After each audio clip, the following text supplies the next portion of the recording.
My dear student, এখন আমি কথা বলবো আমাদের 2 নম্বর টপিক, সেটা হচ্ছে ওমেগা নোটেশন। তো ওমেগা নোটেশনটাকে আমরা এইভাবে রিপ্রেজেন্ট করি যে নরমালি ওমেগা নোটেশনটা এইটা।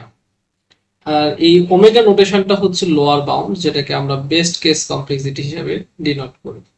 তো এই এক্সাম্পলে দেখেন বলা হচ্ছে পিকিং দ্য ফার্স্ট কারেক্ট কি ফ্রম এ কি চেইন।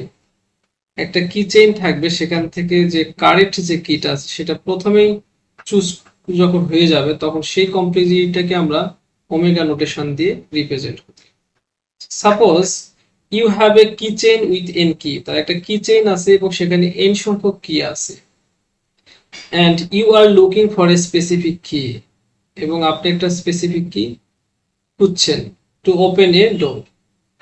ওপেন ডোরটা ওপেন করার জন্য একটা স্পেসিফিক কি হচ্ছে আপনি খুঁজতেছেন। তাহলে এই যে ঘটনাটা, এখন in the best case the first key you try is correct one which takes omega one time, যেটা কনস্ট্যান্ট টাইম। যেহেতু আপনি একটা এন সংখ্যক কি থেকে প্রথম কি দিয়ে যখন ডোরটা ওপেন করতে চেয়েছেন এবং প্রথম কি দিয়েই ডোরটা ওপেন হয়েছে, তখন আসলে আমরা এটাকে বেস্ট কেস বলি। আর এটাকে আসলে আমরা রিপ্রেজেন্ট করি হচ্ছে ওমেগা দ্বারা। যেহেতু শুরুতেই পেয়েছি এন সংখ্যক থেকে, এই জন্য হচ্ছে এটার কমপ্লেক্সিটি হচ্ছে omega one. In the worst case you might have to check all the keys which takes order of n time।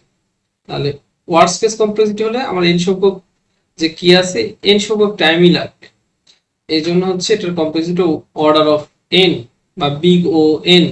আর যেহেতু শুরুতে পেয়েছি এই জন্য এটা লোয়ার বাউন্ড, ফার্স্ট ট্রাই হচ্ছে লাকিলি ম্যাচ করেছে, এই কারণে এটা হচ্ছে বেস্ট কেস এবং এটা হচ্ছে লোয়ার।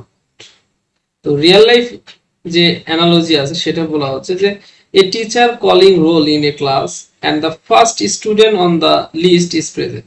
মনে করেন স্টুডেন্ট রোল কল করছে এবং একজন স্টুডেন্টই আপনার হচ্ছে ক্লাসরুমে আছে এবং সেই 1 নম্বর স্টুডেন্ট, মানে যে একজন স্টুডেন্ট আছে তার রোল হচ্ছে 1।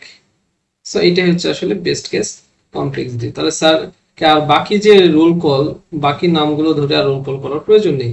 একজন স্টুডেন্ট ছিল, প্রথমেই তাকে রোল কল করেছে, প্রথমেই তাকে পেয়েছে। সো বাকি স্টুডেন্টদের রোল কল করে টাইম নষ্ট করার দরকার নেই। সো আশা করি আপনারা ওমেগা নোটেশনটা বুঝতে পেরেছেন। So thank you for watching my video.